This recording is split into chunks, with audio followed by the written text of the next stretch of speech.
नमस्कार दोस्तों, स्वागत है आप सभी का एक बार फिर से। दोस्तों, अगर आप अपनी लाइफ में कुछ नया सीखना चाहते हैं तो चैनल को सब्सक्राइब जरूर करिएगा। शास्त्रों में जन्माष्टमी के व्रत को बड़ा महत्वपूर्ण माना गया है। इस व्रत को करने से हजारों यज्ञ और अनेकों व्रत करने से जो फल प्राप्त होता है वो फल एक साथ मिल जाता है। यह व्रत 7 जन्मों के पापों को नष्ट कर देता है। इस व्रत को करने से भगवान कृष्ण का हाथ आप पर हमेशा रहता है और साथ ही धन की कभी कमी नहीं आती है। इस दिन कृष्ण की पूजा करने से सुशील संतान की प्राप्ति, दीर्घ आयु तथा सुख समृद्धि की प्राप्ति होती है। जन्माष्टमी का पर्व मनाकर हर मनोकामना को पूर्ण किया जा सकता है। जिन लोगों का चंद्रमा कमजोर हो उन्हें इस पर्व की पूजा से विशेष लाभ मिलते हैं। आज के इस वीडियो में हम आपको बताएंगे जन्माष्टमी पर कंधा की पूजा की संपूर्ण विधि के बारे में। उनकी पूजा कब करें, कैसे करें, सी चीजें हैं जिन्हें पूजन में शामिल करने से भगवान कृष्ण की विशेष कृपा मिल जाती है। साथ ही बताएंगे उन्हें किन खास चीजों का भोग लगाएं, इस दिन क्या खाएं क्या न खाएं, क्योंकि कुछ चीजों का सेवन इस दिन आप करेंगे तो कृष्ण भगवान प्रसन्न होने के बजाय आपसे रुष्ट हो सकते हैं। तो बहुत ही महत्वपूर्ण शास्त्रों में बताई गई इन बातों को आज के वीडियो में आप सुन सकेंगे। तो वीडियो को आखिर तक जरूर देखें और कमेंट बॉक्स में जय श्री कृष्णा का जयकारा लगाकर अपने कृष्ण भक्ति को जरूर दर्शाएं। जय श्री कृष्णा। दोस्तों, कृष्ण जन्माष्टमी को गोकुल अष्टमी भी कहा जाता है। यह एक ऐसा त्योहार है जो पूरे देश में भक्तों द्वारा पूरे जोश और उत्साह के साथ भगवान कृष्ण के जन्मदिवस के रूप में मनाया जाता है। भगवान कृष्ण का अवतार पृथ्वी से सभी अंधकारों का अंत करने और बुराई को नष्ट करने का प्रतीक माना जाता है। यह त्योहार विश्व भर के हिंदुओं द्वारा मनाया जाता है। लोग अपने व्यस्त जीवन से समय निकालकर कृष्ण जन्माष्टमी का त्योहार हर्षोल्लास से एक साथ मिलकर मनाते हैं। सालों वर्ष पूर्व माता देवकी और वसुदेव ने आधी रात को मथुरा के कारागार में एक दिव्य बालक को जन्म दिया था। यह भगवान विष्णु का 8वां अवतार श्री कृष्ण थे। भादो मास के कृष्ण पक्ष की अष्टमी तिथि को रोहिणी नक्षत्र पर कान्हा ने जन्म लिया था। इसीलिए हर साल कृष्ण जयंती पर के बाल स्वरूप की पूजा की जाती है। पृथ्वी पर श्री कृष्ण के जन्म का मुख्य उद्देश्य उस समय व्याप्त सभी बुराइयों को खत्म करना, धरती से सभी बुरी शक्तियों को दूर करना और धर्म की स्थापना करना था। जिस समय उनके मामा कंस ने लोगों के जीवन को दुखदायी बनाकर रखा था। इस साल जन्माष्टमी पर अत्यंत शुभ वृद्धि और ध्रुव योग का संयोग बन रहा है, जो इस दिन का महत्व बढ़ा रहा है। वृद्धि योग में कामना के साथ मां लक्ष्मी स्वरूप राधा रानी की पूजा से घर में सुख समृद्धि का वास होता है, अक्षय पुण्य की प्राप्ति होती है। इस दिन हर व्यक्ति अपने अपने तरीके से भगवान कृष्ण को प्रसन्न करने के उपाय करता है, विशेष पूजा पाठ करता है। ऐसे में हम आपको बताएंगे कि जन्माष्टमी की पूजा में क्या चीजें बेहद है जरूरी, जिनके बिना भगवान कृष्ण की पूजा मानी जाती है अधूरी। लेकिन दोस्तों, उससे पहले आपसे रिक्वेस्ट करते हैं कि वीडियो को लाइक जरूर करिएगा, दोस्तों को शेयर कर दीजिएगा और अगर आपने अभी तक चैनल को सब्सक्राइब नहीं किया है तो चैनल को सब्सक्राइब करके जरूर दबाइएगा। दोस्तों, जन्माष्टमी पूजा सामग्री में आपको चाहिए होगा खीरा, दही, शहद, दूध, एक चौकी, पीला साफ वस्त्र, पंचामृत, बाल कृष्ण की मूर्ति, गंगा जल, दीपक, घी, बाती, धूप बत्ती, गोकुला, चंदन, अक्षत, माखन, मिश्री, भोग की सामग्री, तुलसी का पता आदि और भी कुछ खास चीजें हैं जिन्हें आप कृष्ण पूजा में शामिल करते हैं। तो काढ़ा जी खुशी से फूले नहीं समाये होंगे, आप पर अनेकों शुभ आशीर्वाद बरसाएंगे। जन्माष्टमी की पूजा में बांसुरी को अवश्य शामिल करें। बांसुरी कृष्ण भगवान की सबसे प्रिय वस्तु है। बांसुरी उनका प्रेम था तो मोरपंख उनके व्यक्तित्व का हिस्सा, तो उनकी पूजा में मोरपंख भी अवश्य शामिल करें। मोरपंख खुशहाली और भव्यता का प्रतीक माना गया है। जन्माष्टमी पूजा में भगवान कृष्ण के साथ गाय की मूर्ति या गाय की प्रतिमा को अवश्य रखें। श्री कृष्ण गायों से बहुत प्रेम करते थे, उन्हें गायों का ग्वाला गोपाल कहा जाता है। जन्माष्टमी के दिन घर में छोटा पालना या झूला अवश्य रखें। लड्डू गोपाल के लिए बनाए गए भोग में तुलसी पत्र अवश्य डालें। अब बात करते हैं कि जन्माष्टमी के पावन पर्व पर भगवान कृष्ण की पूजा किस प्रकार से करनी चाहिए।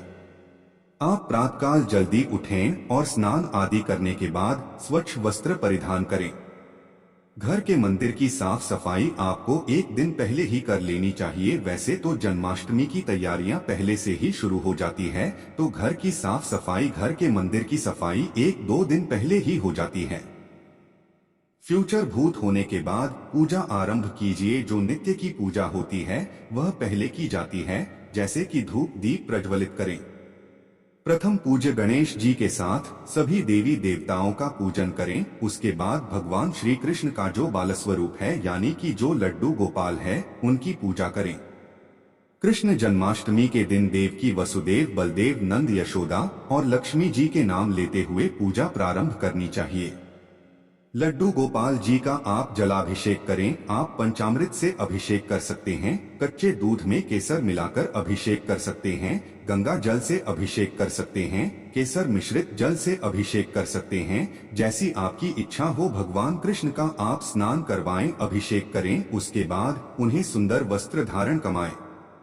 विधि विधान से उनकी पूजा आराधना करें। लड्डू गोपाल जी को इस दिन झूले में जरूर बिठाना चाहिए, तो आप उन्हें झूले में बिठाकर झूला झुलाया। ऐसा कहा जाता है कि भगवान श्री कृष्ण को जो भी भक्त झूला झुलाते हैं, उनकी सभी कामनाएं पूर्ण हो जाती है, उनके सभी दुख दूर हो जाते हैं। तो अपनी इच्छा के अनुसार भगवान श्री कृष्ण को कुछ समय तक झूला अवश्य झुलाएं। उसके बाद लड्डू गोपाल जी को भोग अर्पित करें। इस दिन विष्णु पुराण और भगवत गीता का पाठ अवश्य करें। जैसे आप अपने पुत्र की सेवा करते हैं, पुत्र को प्यार करते हैं, उसी प्रकार से इस दिन भगवान श्री कृष्ण की पूजा कीजिए। पुत्रवत मानकर उनकी पूजा कीजिए। इस दिन पूजा करने का जो विशेष समय होता है वो रात्रि का समय होता है।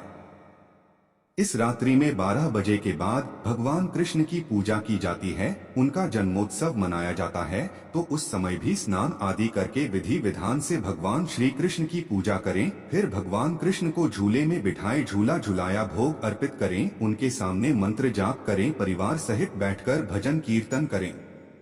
तो अपनी शक्ति, अपने सामर्थ्य, अपनी श्रद्धा के अनुसार भगवान श्री कृष्ण की विधिवत सेवा और पूजा करें। इससे मन को शांति मिलती है और आप जिस भी कामना से भगवान की पूजा करते हैं वो कामना भगवान श्री कृष्ण पूर्ण करते हैं। इस दौरान भगवान कृष्ण को तरह तरह के भोग लगाए जाते हैं। जन्माष्टमी पर इन विशेष चीजों का लगाएं, भोग कान्हा हो जाएंगे प्रसन्न और करेंगे आपकी हर मनोकामना को पूर्ण। दोस्तों, भगवान कृष्ण को माखन मिश्री सबसे ज्यादा पसंद है। कहते हैं कि बाल गोपाल बचपन में चोरी छुपे ढेर सारा माखन मिश्री खाया करते थे। ऐसे में आपके घर पर मलाई से ताजा मक्खन निकालकर उसमें मिश्री मिलाकर इसका भोग लगेंगे तो वे अति प्रसन्न हो जाएंगे। धनिया पंजीरी को जन्माष्टमी पर प्रसाद के रूप में बांटा जाता है। जन्माष्टमी पर धनिया के बीज को घी में भूना जाता है और इसमें सूखे मेवे और शक्कर डालकर इसका भोग भगवान कृष्ण को लगाया जाता है। कृष्ण भगवान को पंजीरी के साथ पंचामृत का भोग बहुत प्रिय है। लड्डू गोपाल को आप इसका भोग अवश्य लगाएं। मान्यता है कि बिना पंचामृत के श्री कृष्ण की पूजा अधूरी रह जाती है, इसलिए उन्हें पंचामृत का भोग जरूर लगाएं। पंचामृत दूध, दही, घी, शहद, शक्कर आदि से बनकर तैयार होता है। इसे देवताओं का पेड़ भी कहते हैं। भगवान कृष्ण को लड्डू बेहद पसंद है। सूखी सामग्री से लड्डू बनने के लिए मेवे, नारियल, मखाना, घी आदि डालकर लड्डू बनाएं, भगवान कृष्ण को अर्पित करें और घर परिवार और मित्र जनों में बांटें। जन्माष्टमी पर भगवान कृष्ण को 56 भोग लगाने का विशेष महत्व है। कहा जाता है कि भगवान इंद्र ने एक बार ब्रजवासियों से रुष्ट होकर वहां खूब वर्षा कर दी थी। इससे बचने हेतु भगवान कृष्ण ने कनिष्ठा उंगली पर गोवर्धन पर्वत को उठा लिया और पूरे ब्रज की रक्षा की। इस दौरान उन्होंने 7 दिनों तक बिना कुछ खाए पिए ब्रजवासियों को इंद्र के प्रकोप से बचाया। जब 8 में दिन बारिश बंद हुई और सभी बाहर आ गए तो माता यशोदा और सभी ब्रजवासियों ने मिलकर 56 प्रकार के स्वादिष्ट व्यंजन बनाकर कृष्ण कन्हैया को खिलाए। तब से जन्माष्टमी के दिन भगवान कृष्ण को 56 प्रकार के भोग लगाए जाते हैं। दोस्तों, कई बार इस दिन व्रत उपवास करने वाले कुछ लोग यह समझ नहीं पाते हैं कि इस दिन उनको क्या खाना चाहिए और क्या नहीं, जिसे व्रत करने में किसी तरह की दिक्कत न रहे और पूजा भजन कीर्तन के लिए ऊर्जा भी बनी रहे। तो आइए अब आपको बताते हैं कि जन्माष्टमी के व्रत में क्या खाएं और वह ऐसी कौन सी चीजें हैं जिन्हें दिन ग्रहण करने से भगवान कृष्ण हो जाते हैं रोस्ट। पहले हम आपको बताते हैं कि जो जन्माष्टमी का व्रत नहीं रख रहे हैं उन्हें इस दिन कौन सी चीजें भूलकर भी नहीं खानी चाहिए। जन्माष्टमी के दिन बैंगन नहीं खाना चाहिए, मसूर की दाल नहीं करनी चाहिए, मांस अंडा नहीं खाना चाहिए, मदिरा का सेवन नहीं करना चाहिए, प्याज लहसुन का सेवन भी इस दिन नहीं करना चाहिए, पान सुपारी तंबाकू सिगरेट आदि का सेवन भी नहीं करना चाहिए। इस दिन हरी पत्तेदार सब्जियां भी नहीं खानी चाहिए। उनमें कुछ सारे छोटे छोटे जीव हो सकते हैं तो वो जीव हत्या के समान हो जाता है। तो इस दिन जीव हत्या या जीव को नुकसान नहीं पहुंचाना चाहिए, इससे बड़ा पाप लगता है। भगवान क्रोधित हो जाते हैं। आपको शुद्ध सात्विक भोजन ही करना चाहिए। अब जो व्रत रख रहे हैं उन्हें इन सभी पदार्थों के अलावा अनाज का सेवन नहीं करना चाहिए। साधारण नमक नहीं खाना चाहिए, आवश्यकता हो तो सिर्फ सेंधा नमक खा सकते हैं। इस दिन ही हल्दी सरसों का तेल आदि नहीं खाना चाहिए, मटर भी नहीं खाना चाहिए। इस दिन गेहूं चावल दाल नहीं खानी चाहिए। ना ही कोई ऐसी मिठाई खाई जिसमें अनाज मिला हो, जैसे बेसन की मिठाई खाने से बचें क्योंकि इस दिन अनाज खाना पाप होता है। इसे भगवान कृष्ण दुरुस्त हो सकते हैं। दोस्तों, इस व्रत में ऊर्जा को बरकरार रखने के लिए सूखे मेवे यानी ड्राई फ्रूट्स का सेवन कर ले। व्रत की शुरुआत अगर आप अखरोट या बादाम खाकर करेंगे तो इससे आपको दिन भर ऊर्जा मिलती रहेगी, कमजोरी महसूस नहीं होगी। इस तरह आप तरबूज अंगूर जैसे पानी वाले फलों का सेवन कर सकते हैं। इसके साथ ही अगर आप चाहते हैं ही पेट भी भरा रहे हैं तो आप केला पपीता सेब और अमरूद जैसे मौसमी फलों का सेवन भी कर सकते हैं। जन्माष्टमी के व्रत में आप दही की लस्सी का सेवन कर सकते हैं। इससे आपको बार बार प्यास भी नहीं लगेगी और पेट भी भरा हुआ महसूस होगा। आप चाहे तो साबूदाने की खिचड़ी या खीर बनाकर इसका सेवन कर सकते हैं। कुट्टू के आटे के पराठे का समा के चावल का सेवन भी आप कर सकते हैं। याद रखें, रात 12 बजे की पूजा के बाद भी आप फलाहार यानी व्रत का खाना ही खाएं, अनाज का सेवन न करें। व्रत खोलने पर एक साथ बहुत सारा खाना न खाएं। व्रत के पारण के समय बहुत लोग पकोड़े वेफर पापड़ कुत्तों और सिंघाड़े की पूरी ऐसी चीजों का सेवन करते हैं जो कि उचित नहीं है। इस तरह के पदार्थों से आपको सेहत संबंधी दिक्कतों का सामना करना पड़ सकता है। तो विधि विधान से इस पर्व को मनाया। इस जन्माष्टमी पर कृष्ण भगवान आपके घर आए, माखन मिश्री खाएं और आपके जीवन के सारे दुख और कष्ट दूर भगा ले जाएं। आप सभी को कृष्ण जन्माष्टमी की बहुत बहुत शुभकामनाएं। कमेंट बॉक्स में जय श्री कृष्णा लिखना बिल्कुल न भूलें।